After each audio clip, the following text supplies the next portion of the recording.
2022 was an amazing year if you were into animation and BDSM. It's been pretty torturous, hasn't it? Layoffs, cancellations, streaming removals, censorship. I'm kinda thankful I don't cover the newest stuff, or else this would have been a dreary time for the channel. A good thing I wasn't.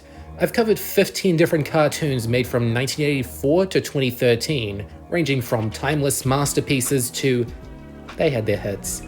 And this is where you're going to see me rank all their best episodes as per my annual tradition. And hey, since I covered every episode of the short-running free-for-all, I'll include it here too. As always, I want to make it clear that this isn't ranking the overall quality of these shows. Some were more consistently decent, others were very steep roller coasters to put it mildly. But if there was anything to take away from year 4 on the clock as EmployeeAMillion, it would be these 15 highlights. Number 15, Scammer Clay, Free-for-All. This episode is absolutely existent. Being one of the only people to ever give Free-for-All the time of day, I ought to be less biased against this kind of show and treat it fairly, so I'm gonna say this is the worst, best episode I've seen all year. It starts with Clay and Angus trying to order a Segway off the internet, but all their bank accounts have gotten frozen due to some trouble with the IRS. So after setting up a scam business for his friends to run, he tries to get back at the guy who froze his account, which takes a lot of effort, since he's always helped by Clay's revenge schemes. Subplots include Johnny, Douglas, and Omar selling supposed Tibetan healing rocks to people over the phone, and Sylvia fearing she has an STD and having to call up everyone she's slept with recently to apologize. It's a lot of people, eventually entire countries. This part has a good sense of escalation and exaggeration, while the guy selling rocks has a couple decent interactions, and Omar being the first to understand what exactly the healing rocks can do. I like how edgy Douglas is about the prospect of his son being his boss. Like, only just now is he determined to do well at a job. I guess what makes this more watchable than the other 6 episodes is that it's more fanciful, not too down-to-earth or cynical. A lot of magic and whimsy is implied but rarely seen on screen, which makes it all easier to take in knowing it's not a completely average, miserable suburban setting. You might have some problems with the comments Clay makes about the IRS worker, but it's unfortunately in character for him. Prepare for the occasional good joke with this one, the holidays have come. Number 14, Escape/Rescue from Midnight Castle, My Little Pony. This is about as good as it gets for an 80s toy cartoon of this variety, and I mean that in good and bad ways. As the very first My Little Pony cartoon, it had a lot to establish, and it's really funny to watch the first 2 minutes, which are the most stereotypical MLP scenes you could think of. Then some orcs come in and kidnap the ponies, and the tone completely changes. Now it's a dramatic action-adventure story with tons of high fantasy peril. Given this was made before a TV show was greenlit, you can think of this as a standalone special, at a time when kid stuff didn't mess around with threats of violence like decapitation and drowning. It may have been too dark for its own good, but Midnight Castle remained the most enjoyable animated pony story for years due to its distinct atmosphere and characters. I wouldn't dare to call anyone deep, but you know what Megan's like, you know what Applejack's like, which can't be said in later 80s installments where most of them just exist to make a plot go forward.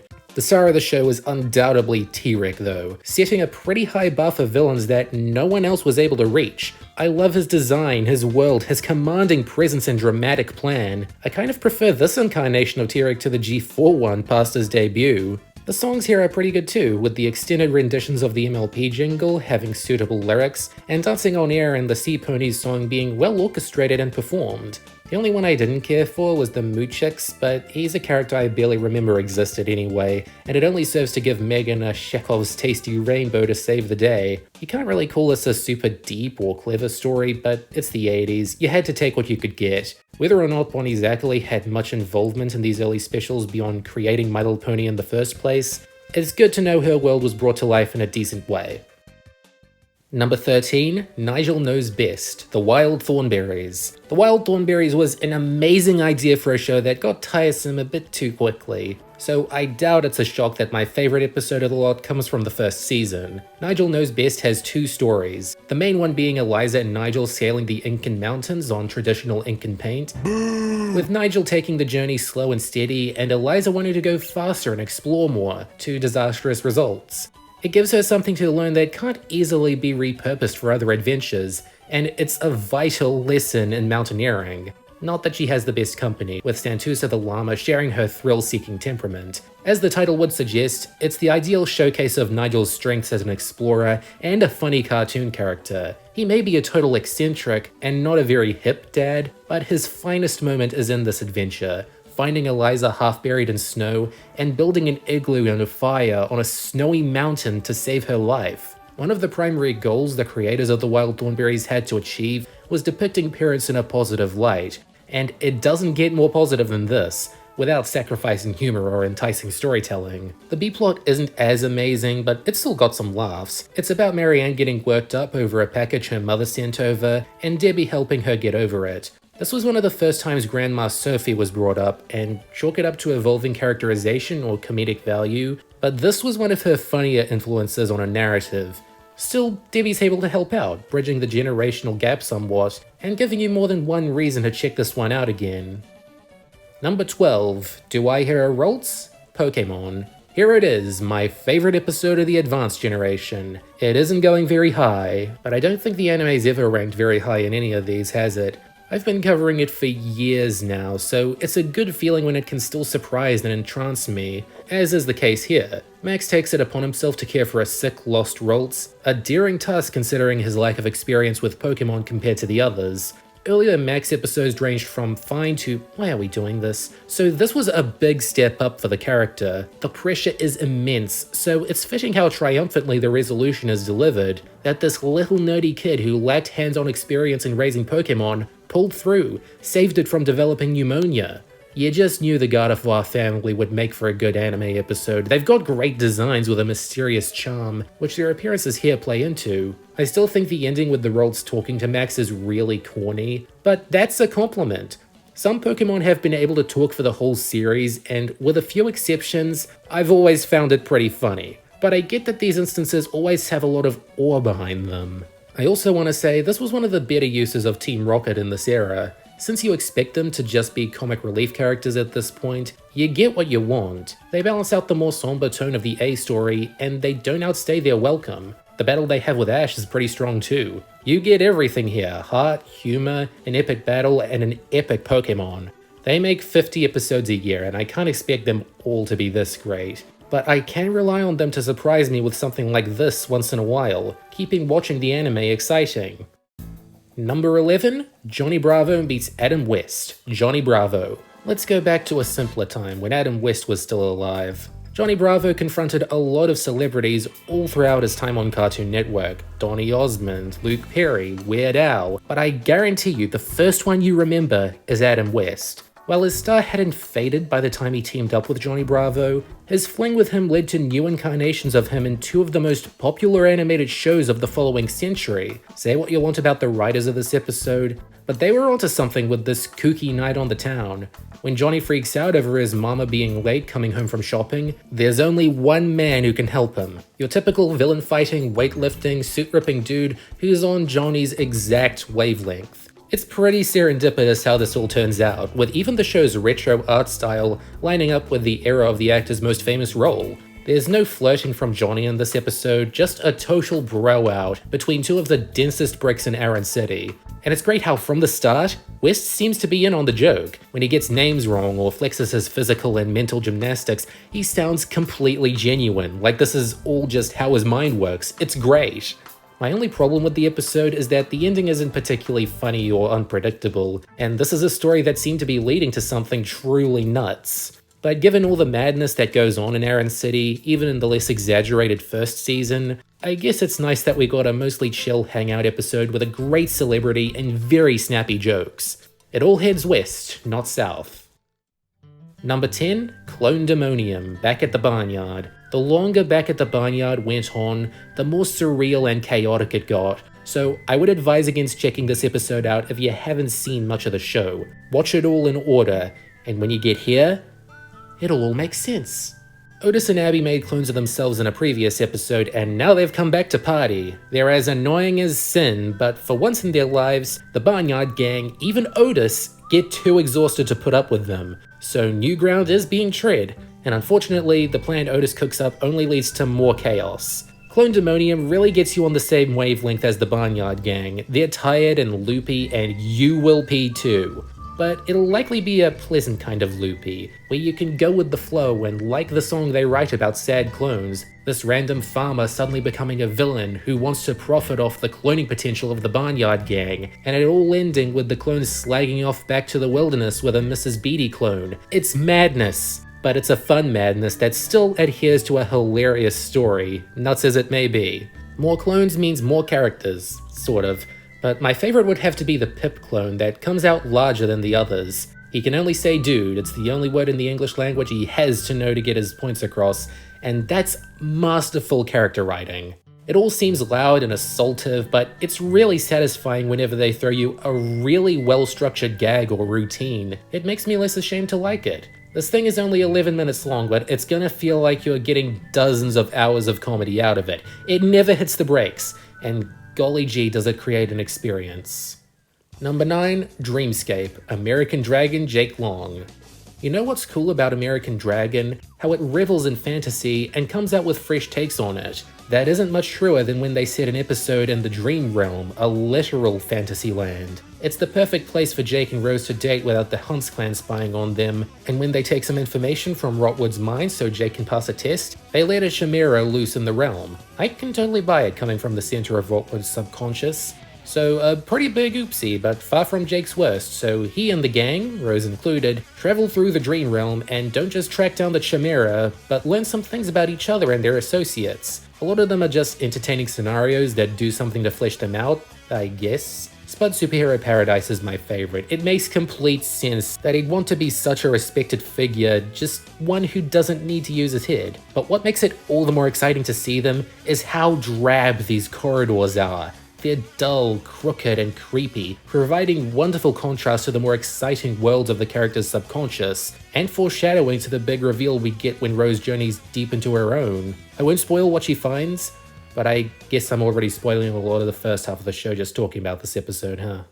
Well, whatever surprise you can muster from this show now, Wham episodes like this will be well worth the wait. Sure, the Season 2 art style isn't as appealing as the first, but I'm all for them compensating with a magical and vibrant showcase like this, and one that, for better or worse, gets you into the head of every character you'd want, including Nick Flippy, everyone's favorite Disney Channel character. Number 8, Battle of the Planets, Invader Zim. You can never tell how destructive Zim's gonna be with any given plot. Sometimes he'll whip out the goldfish of doom and expect it to become president. Other times he has the power to wipe out existence. Battle of the Planets leans very hard in the latter direction, with Zim stealing Mars and almost colliding it with Earth, causing chaos for the planet in the process. The focus is still on the funny, how the Earthlings react to their lives almost ending, and how the almighty Tallest just don't take the plan seriously. We're beginning to settle into a formula with them, but they keep the dynamic fresh by having them shoot poor Scooge out of a rocket. So with the fate of the world at stake again, Dib's doing a lot of thankless work for the human race stopping Zim this time. At least they made it easy for him, with how effortlessly he's able to infiltrate NASA and get launched into the stars. Again, the focus is on the funny. You don't want NASA bureaucracy clogging up your fun sci-fi cartoon. And fun it is by the time Zim and Dib get into a space race. Dib looks like he's piloting a giant space butt. Funny! But not as laughter-inducing as how steep the budget must have been for this episode. It's a 22-minute one, meaning the scale is a lot grander overall, but we spend a lot of time in space and on Mars, and we have another case of the CGI team at Nick Digital having their work cut out for them. It isn't cheap and it isn't easy, but it's very entrancing to see whenever they whip something up. If there's one thing Invader Zim should get credit for, it's ambition. Its visuals and sense of humor are extremely memorable, but at its heart, it's an enthusiastic show, with this being one of their biggest, baddest, and strangest confrontations. Number 7, Sunquake, Buzz Lightyear of Star Command. Produced pretty near the end of the series' run, Sunquake is proof of just how entertaining this cult classic spin-off could be, and how far it came as it was being made. It's good to know it was big enough to be getting sequel episodes by the end, and what a sequel this was. Shiv Katal is back, the evil universe Buzz has returned, and the tension has risen to a whole new level. How slick is it that they sent the action to the surface of the sun, the hottest place on Earth? It's a clever way to get some super dramatic lighting, keep the story urgent, and create a pseudo cliffhanger that execs are gonna ruin with a note. You don't just go there and not throw something into the flames. The chemistries between characters are what really make this heightened tension all worth it. Booster and XR have their funniest argument, with Booster betting that the villain isn't Buzz and XR betting it is. Then they're both proven right, and can't settle the bet. Excellent. Buzz and Mira have also made a very strong duo by this point, with Buzz's years of experience in battle coming in handy and Mira's ghosting powers reaching a new level of strange. But the big surprise isn't that evil Buzz is back, it's who he's dating. Gravitina's series-long crush on Buzz has finally been reciprocated by a version of him who shares her evil spirit. It's a pair-up I wasn't expecting. Their schmoopy talk could be a turn-off, but I always love it. So in conclusion, this episode's a great time, and it didn't need 3 seconds of lesbianism to leave an impact. Number 6, Grudge Match, Ben 10. I've learned nothing from Pokemon and ponies, have I? Looks like I'm gonna be stuck with Ben 10 for another few years, but if I get more episodes like Grudge Match, that time might just fly by. It starts in the middle of an action scene, leaving you to wonder if this is going to be a largely action-oriented episode. Then Ben and Kevin are transported into an intergalactic battle arena, filled with a bunch of fighting robots and aliens all competing for the amusement of a computer. Slick's Vigma is such a subdued part of his own debut. He isn't that loud or threatening, but just look at the environment he's cultivated. That should give you an idea of what he's like. As one of Ben 10's earliest dedicated forays into the stars, it raises the bar significantly for later adventures like Secret of the Omnitrix. We get a sense of the humongous scale of the chunk of the universe Slicks has kidnapped, mostly new faces. And they're all designed like they have a strong culture and fighting style, best seen in Technorg, a seemingly tough adversary who's desperate to serve Ben after he's bested by him and Kevin. That's another pretty special thing about Grudge Match, getting more of Ben and Kevin interacting, putting into perspective how clever and heroic Ben's already gotten to the advantage of Kevin, maybe too good of an advantage. And Kevin, despite occasionally being grateful for Ben's quick thinking, has only gotten more cocky and self-serving in his hybrid form. He fits the tone of this seedy underbelly of an intergalactic cockfight ring. Ben and Kevin fighting is always an event, and Grudge Match takes a lot of delight in that feeling, while expanding the scope and reach of the franchise for years to come. Number 5, the Warner's 65th Anniversary Special, Animaniacs, everyone's favorite mixed bag. I love this show, but far from all of it. The stuff I enjoy the most is usually the longer episodes and specials, where all the studio's ideas and passion are on full display. And I don't think that's more clear than in the 65th and final episode of Season 1, a 65th anniversary special for the Warner Brothers and the Warner sister, the most hacky, phoned-in anniversary show they could think of, with all the cliches ticked. A massive venue, long-winded interviews, excessive clips, and pre-recorded celebrity thanks abound. The kids aren't enjoying it, at least until the end where they can get to pull off their trademark mayhem. If you like this kind of special, you'll still be catered to beneath all the sarcasm. You get the history, you get the deep lore, you get some old clips, you get a swanky new continuity era over which year the Warner Sibs were created.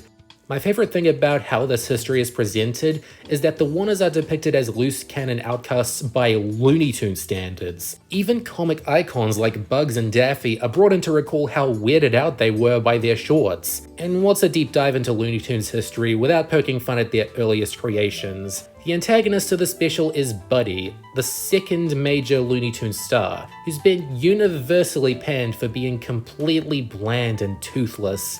I'm just saying, it takes a lot to make Bosco look more modern than you. So, for the second time ever, the Animaniacs writers threw their hands up and said, "F*** Buddy," and beat down on him, depicting the Warners as misunderstood saviors of the art of loony tuning. There are other vintage throwback style episodes before and after this that functioned as tastes of what the original Warner sibling cartoons were like, but this has the most satire and the most fun with its golden opportunity.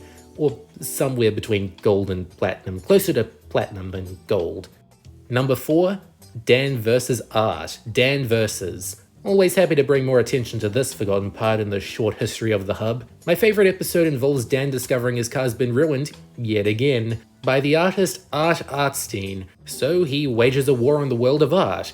That can mean so many things, but so can the forms art can take. The writers are relentless in their jabs at postmodernism, making the pieces exceedingly meaningless and confusing. And the more confused Dan gets, the more extreme his methods of revenge will be. This may not be his angriest or most insane vengeance spree, but depending on your taste in art, it might be the most relatable. Even though postmodernism is mocked throughout the episode, and Art Artstein is revealed to just be in it for the moolah, the folks at Film Roman and The Hatchery still poured a lot of work into all the art seen here. From more conventional paintings to bizarre sculptures, they're showing you can have fun while you make fun. I'd frankly say that's recommended, and it all pays off in the end as Chris is left more enlightened on art's principles. I can tell you it's not all due to the flattering portrayal he ends up with. It's always going to be really strange to see it on a channel best known for MLP and Pound Puppies because of how adult it feels, not just in subject matter but with the jokes they tell, the acidic dialogue, and cheeky moments that begin to nudge good taste but move on to the next thing before you're offended. This is just one of many hilarious and well-crafted episodes, and sure, maybe I like it so much because I find the art world to be an engaging and satisfying business to punch up at. Like I said, they could do so many things, and they did. Number 3. Destination Imagination, Foster's Home for Imaginary Friends. I don't like to put down Foster's Home. It is an amazing concept with a very unique cast and art style, but its tendencies really drag it down for me. But you know what? I'm gonna throw it a bone. This TV movie was one of the very best things I watched all year. Maybe it has something to do with a potential meta-narrative, that Frankie does love being the home's caretaker, but it's become tedious, thankless work. I was feeling the same way just watching it by then. When they get a mysterious toy box that leads to a magical world of living toys, she slowly spends more time in this new world than Foster's. The home sorely misses her before long, so the gang travels into the toy box to save her, confronting faceless towns, Simon Says piano bridges, Super Mario in real life, a drugging puppy getting shrunk and trapped in a model replica of Foster's, and animated Armageddon. There's nothing else in the show like this. It's a pure work of fantasy, run by a living face with heartbreaking anxiety and abandonment issues. The underlying theme is unconditional love. The gang miss Frankie's kindness and generosity much more than her hard work. Frankie's love for them is tested when she thinks otherwise, and for World when she finds out all the trouble he put them through. Everyone's tolerance for Blue yelling out dumb things has plateaued, but they can spank him later. And most shockingly of all, Harriman sincerely compliments Frankie for once, and trusts her choice on what to do with World in the end. I don't care that they made a proper series finale, because this'll always feel like a resolution to the show for me. Their last breath, and it was a colourful, hilarious, and touching way to end it. Will the upcoming preschool show be as good as this? I can only hope. Number 2, Inherit the Wheeze, Pinky and the Brain.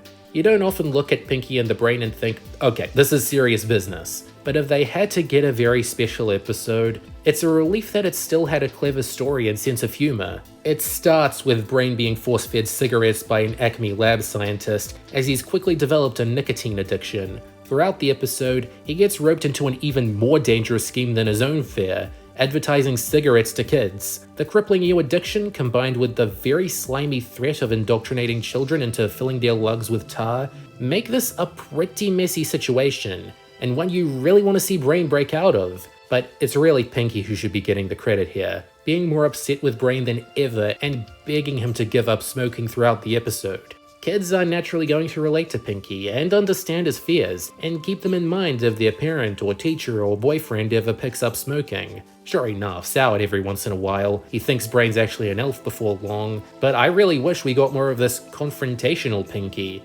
I spoke too soon, get out of here! It's also great how brutal they are towards the Paul Bunyan Company, having them be manipulative con men with their gravelly employees constantly coughing and showing off their yellow teeth. It really shows off how closed off and desperate the tobacco industry has gotten from others over the decades. I'm not here to lecture you on if you should smoke or not, or say that Inherit the Wheeze helped me or a friend, but if you want a very special episode that takes its subject seriously by not taking it completely seriously, and offers useful facts and behavior to look out for, this is a safe bet.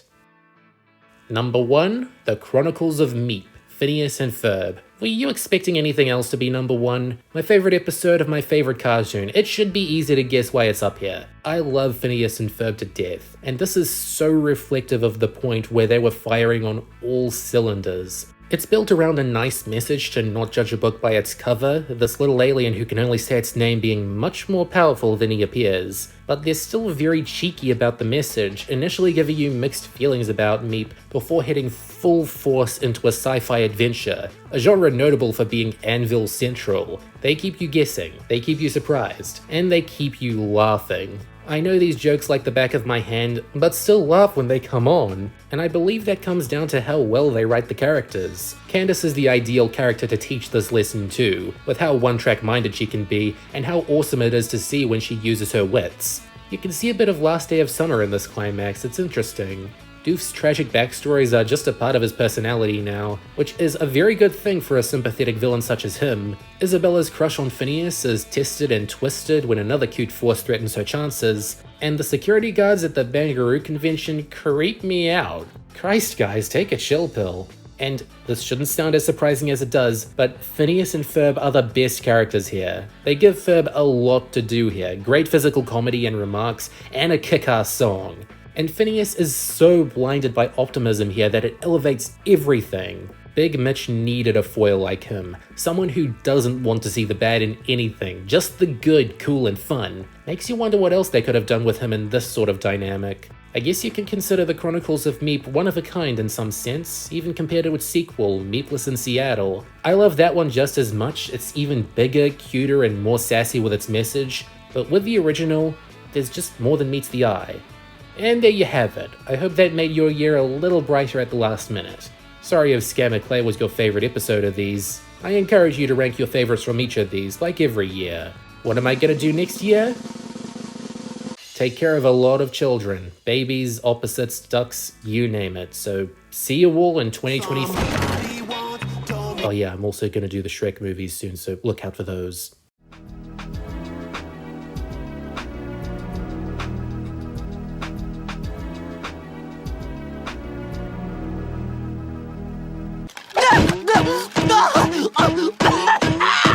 Balls aren't water blue. You can't drown in balls.